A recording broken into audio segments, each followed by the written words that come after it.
clarity in these human beings can fluctuate for sure.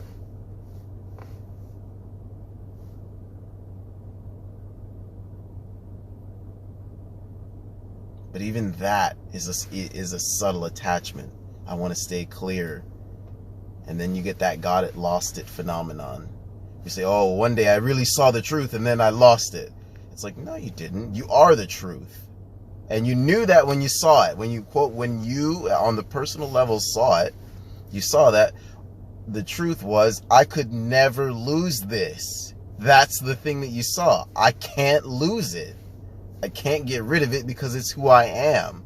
It is the consciousness, we'll just give it a word, the consciousness through which I'm experiencing right now. I can't lose it because it's what I am. And then there's a tightness comes back into the body. Some kind of social situation comes up and you have to go to work or you have to do that, and you get sucked back into the game, and then you start dreaming that you're a separate individual again. Isn't that how that works?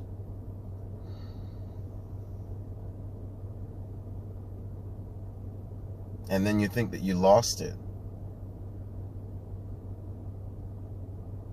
And so even that's a subtle attachment to clarity. And can we undress from even that?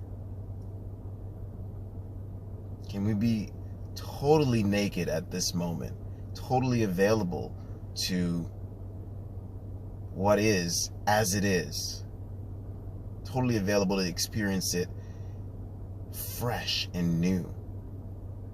Life is always fresh and new. It's only the story in the mind that seems to make things seem like it's in a cause-effect relationship and that you're experiencing the same world you were experiencing yesterday. Of course you're not. You're not the same entity you were yesterday. I mean, even at the molecular level, the cells of the biology are constantly being born and dying. So you're not the same thing. Even the meat, if you identify with the meat is not the same as it was. I think all the cells in the human body are replaced every 7 years. I think that's what biologists have found, that every 7 years, every single cell in this in the next 7 years, every single cell in this body will have died and been replaced with a new cell. So in effect, there would be a completely different human being here. Yet the identification with the story makes it seem like there's a solid entity here, and there isn't. So can we undress from that?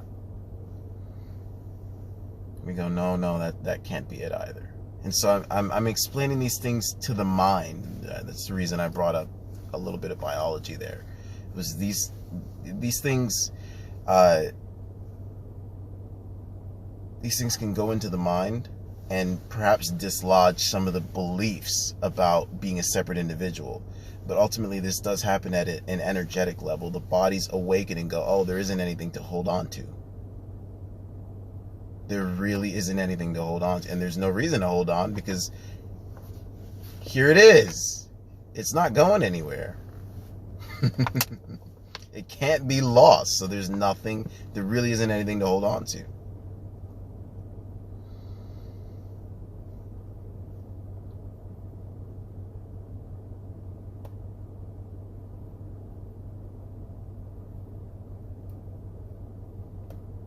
So anything that can change or be cycled or lost cannot be you or intrinsic to who you are.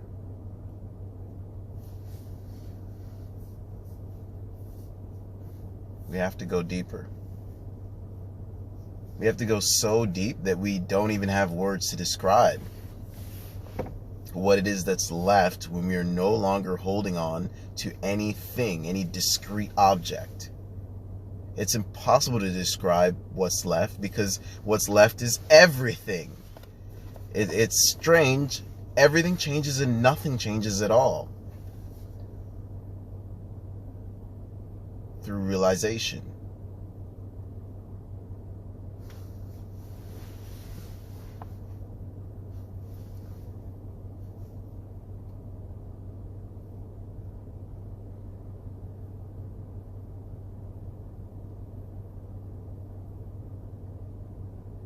don't worry about trying to remember this, by the way, or try to have it stick into your mind. Just let the words sink into you.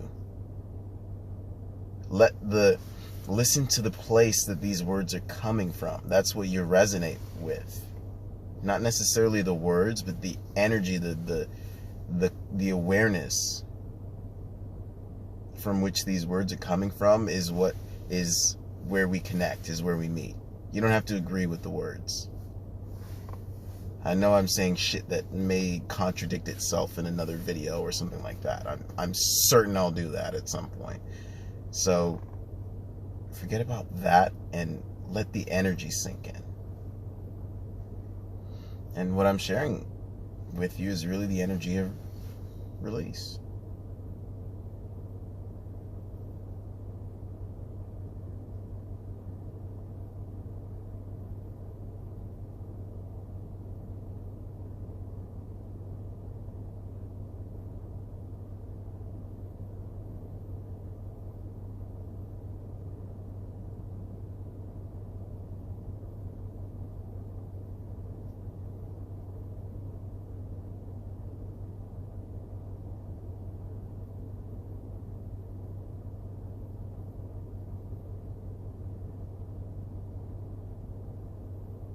You cannot wear anything to go home.